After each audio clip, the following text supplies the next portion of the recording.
And action! Mamma mia! Woohoo!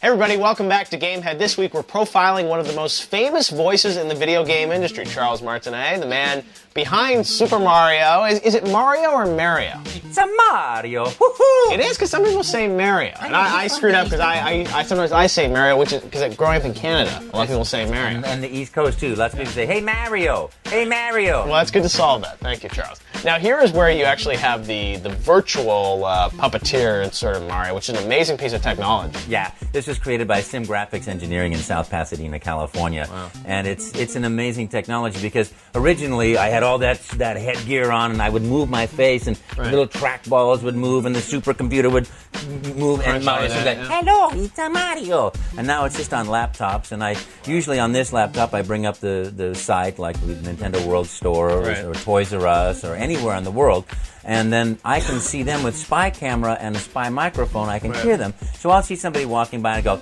oh, hello, you got the red hat on, just like a Mario. Wahoo! You looking good. And the dialogue starts.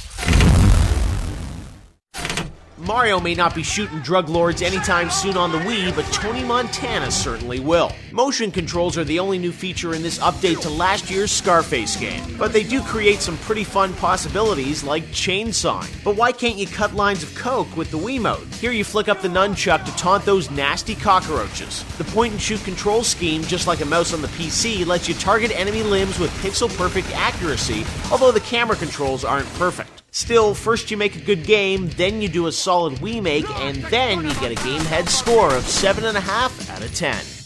Does anyone try and sort of punk you? Because you always hear those stories of like Disneyland, where people go up and sort of try and have fun with the characters, or try and push them over or something. I mean, do people ever ask like obscene questions to Mario and stuff like that, and they gotta shut them down? Absolutely, and it's a funny thing because there's a certain adolescent range where it's, hey, how you doing? And they try to do that sort of thing, and there's nobody guarding the thing and protecting it. So there's sometimes, and it's so funny because everybody suspends disbelief when they talk to Mario, because I've said to him, now listen, you can't talk to like that because it's the kids around here. You don't want them to say bad things around the kids. Oh, well, yeah, and they'll keep going, and eventually I'll get to the point where I'll say, listen, if you say one more bad thing, I'm going to call the security and you can't come back in here ever again.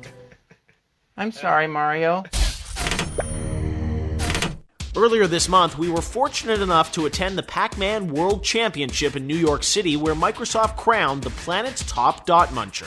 Today we had the celebration of the first ever Xbox 360 Pac-Man World Championship, which we've been preparing for over a year. And last month we had 30,000 people register and compete, and today we had 10 finalists from around the world come and play for the very first time the championship edition of an all-new Pac-Man game, and we crowned a winner, Carlos Daniel Borrega Romero, as the world champion of Pac-Man.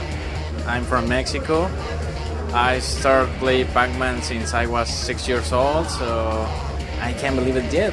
I feel pretty excited about it. I mean, I'm the world champion. At the tournament, we ran into the creator of the original Pac-Man, Toru Iwatani, who was there to supervise the contest and show off his final game, Pac-Man Championship Edition. This version, we maintained the simplicity of the original Pac-Man game and took advantage of the high-power machine to make the graphic more attractive. And also we upped the speed so that we can keep the excitement level of the championship. There are two things that I think are really outstanding. One is the darkness mode, so you actually play so that you can't see the maze. You can only see the dots and the ghosts, and so you're only illuminated as if there was a flashlight right in front of you as you're going through the mazes. The second one is called the freeway mode, and so if you can imagine freeways cutting across the screen, and it's twice as fast both for yourself and for the ghosts, and that's really a lot of fun to play. Next on Gamehead, Charles talks Super Mario Galaxy. And finally, we decide if Big Brain Academy Wii degree deserves to graduate with honors or should spend this semester at sea. And now it's time for your UView Question of the Week. Tonight's guest, Charles Martinet, is the man behind several famous Nintendo character voices. Who's your favorite? Luigi, Wario, Mario, or Baby Mario? Be sure to place your vote at gamehead.spiketv.com.